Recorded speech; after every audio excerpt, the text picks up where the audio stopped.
Assalamualaikum dan salam sejahtera. Kembali lagi dalam video tutorial projek santun masyarakat. Video tutorial Needs and Wants mudah dengan WDEP. Untuk video tutorial ketiga ini dengan tajuk lembaran kerja WDEP bersama saya Muhammad Iqmal Hakimi bin Hafizan. Dengan saya akan membantu anda untuk menelusuri bagaimanakah caranya untuk menguruskan keuangan dengan lebih mudah dan efisien berlandaskan teknik WDEP dari teori CTRT oleh William Glaser. Dalam teori CTRT terdapat teknik WDEP. WDEP merupakan akronim yang mewakili W iaitu wants, D adalah doing and direction, E merupakan evaluation dan P pula adalah plans and commitment.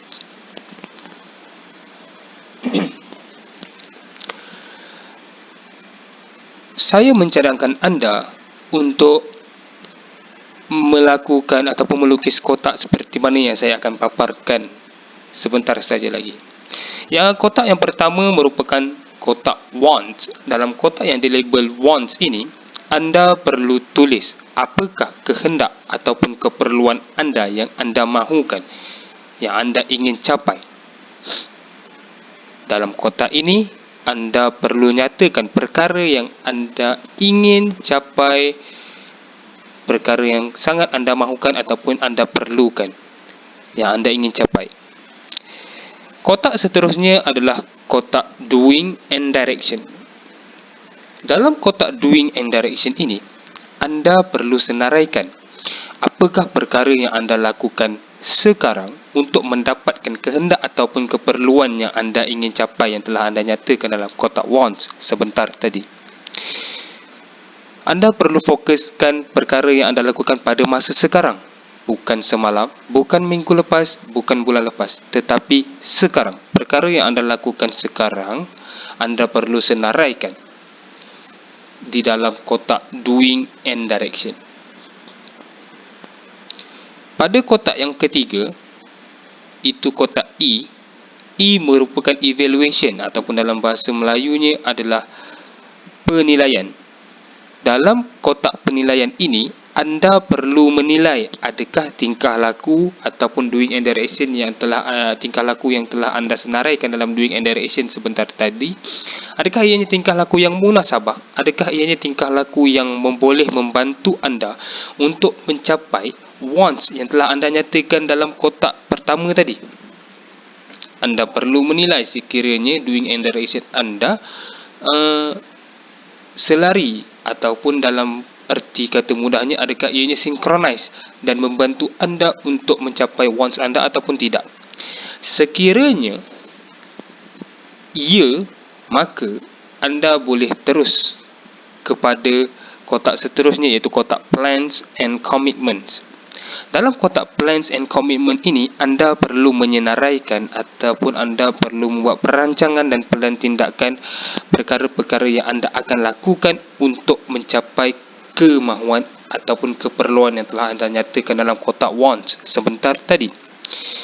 Dalam plans and commitment ini, perkara yang anda akan senaraikan itu perlulah menepati 7 kriteria ini. Yang pertama adalah simple.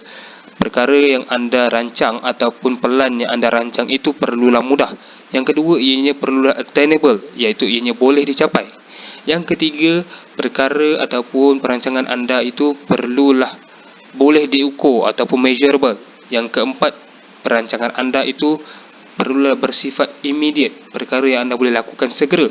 Yang kelima, perkara ataupun perancangan pelan anda itu perlu konsisten. Seterusnya, perancangan anda perlu berpusatkan anda, bermula daripada anda, tidak boleh daripada orang lain.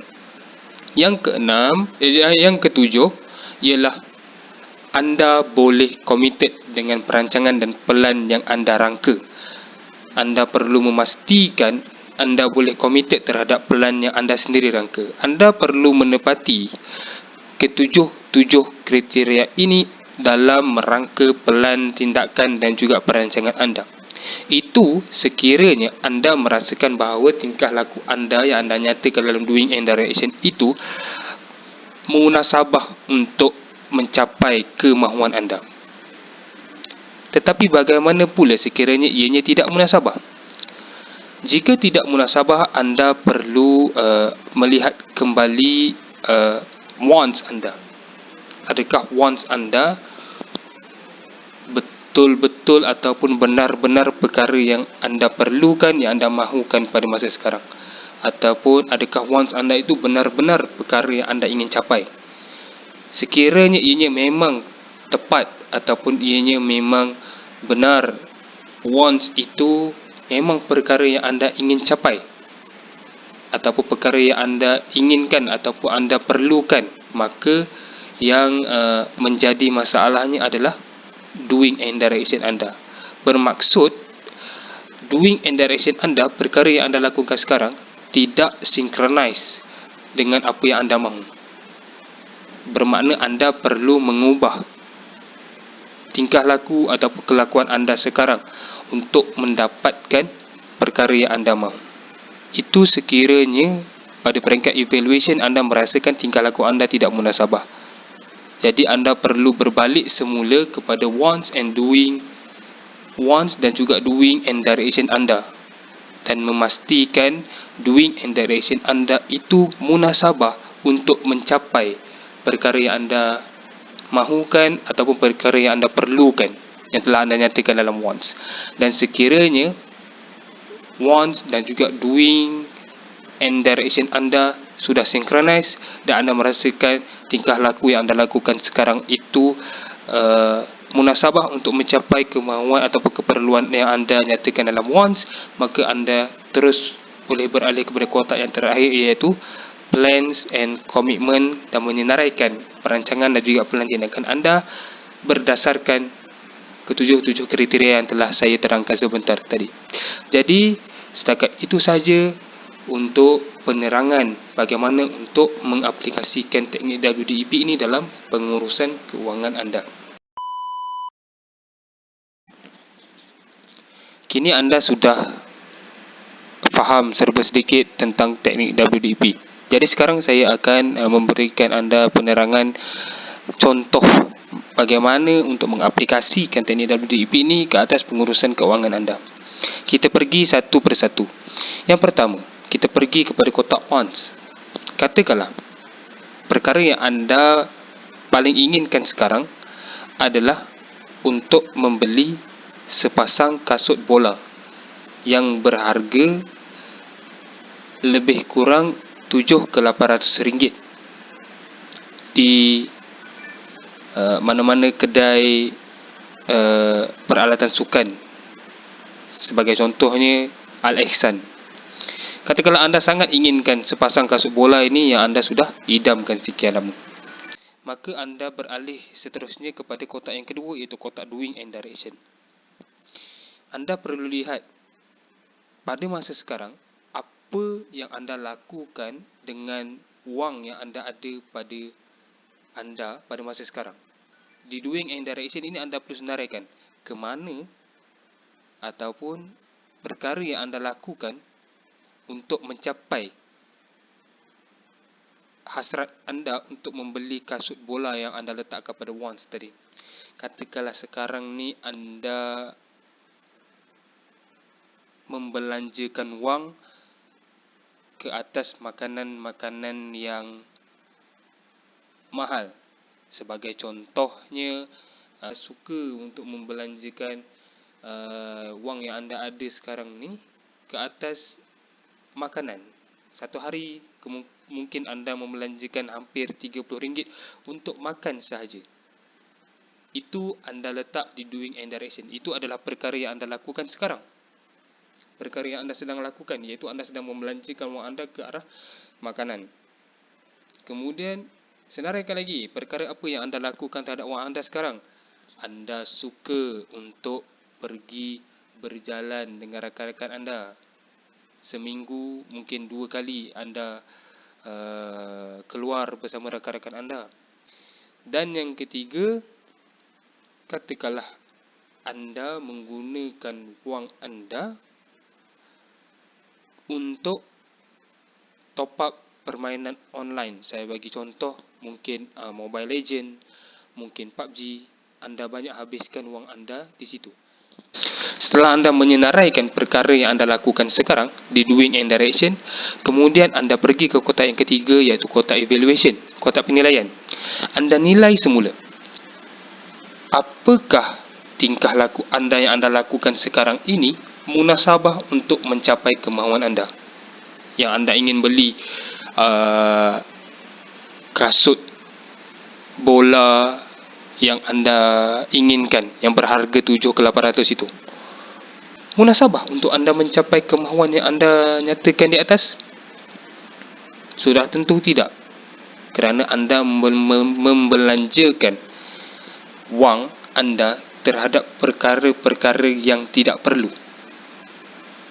Maka ianya pergi kepada tidak. Bila tidak, anda perlu kembali semula kepada wants dan juga doing and direction anda. Anda nilai adakah wants anda yang silap ataupun doing and direction anda yang silap. Dalam senario ini, ternyata doing and direction anda mempunyai sedikit ralat, di mana anda membelanjakan wang anda ke arah yang tidak sepatutnya. Jadi apa yang anda perlu buat sekarang? Anda perlu mengubah doing and direction anda. Anda perlu meninggalkan tabiat-tabiat itu. Anda perlu menukar tabiat pemakanan anda. Anda perlu menukar tabiat sosial anda, yang bermaksud keluar bersesiar dengan kawan itu, dan anda juga perlu mengurangkan tabiat top up permainan online anda. Jadi setelah anda menukar tabiat-tabiat anda sebentar tadi, katakanlah anda sudah berhenti makan makanan yang mewah, anda sudah berhenti membelanjakan hampir RM30 sehari untuk makan, anda mula mengubah untuk makan ala kadar tetapi kenyang, makan makanan yang murah tetapi kenyang, dan anda juga telah kurang keluar bersiar-siar dengan rakan-rakan anda, mungkin mungkin sekali dalam tempoh 2 minggu, dan anda juga telah kurang top up untuk permainan online anda. Dan sekiranya anda telah mengubah tingkah laku tersebut, maka anda kembali semula kepada proses evaluation, dan anda nilai kembali adakah tingkah laku anda yang baru ini munasabah untuk mendapatkan apa yang anda mahukan, iaitu kasut bola yang anda inginkan itu 7 ke 800. Mungkin anda sangat inginkan kasut bola tersebut kerana anda seorang pemain bola. Anda mengambil serius terhadap karier bola sepak anda. Dan setelah anda menilai tingkah laku baharu anda ini, maka sekiranya tingkah laku anda ini anda rasakan ianya memang munasabah untuk mencapai kehendak anda, maka anda boleh terus beralih kepada plans and commitment, perancangan anda dan juga pelan tindakan anda untuk membantu anda mencapai kemahuan anda.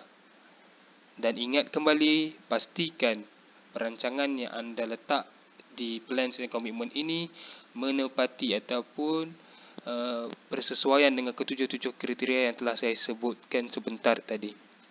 Sebagai contohnya, anda sudah mula menabung, anda sudah mula mengurangkan kos perbelanjaan harian anda menabung, anda menetapkan matlamat, mungkin anda mencari duit tepi sikit, mungkin anda melakukan sedikit online business, mungkin anda melakukan sedikit kerja sambilan sebagai contohnya GrabFood ataupun rider Foodpanda sebagai contohnya.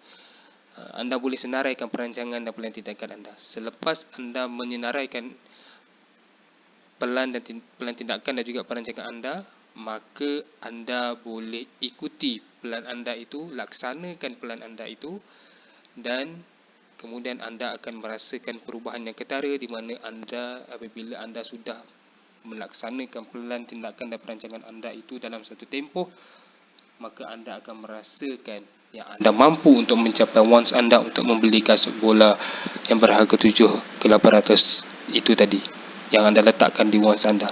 Jadi itu antara contoh bagaimana cara untuk anda mengaplikasikan teknik WDEP ini ke atas pengurusan kewangan anda. Jadi setakat itu sahaja daripada saya.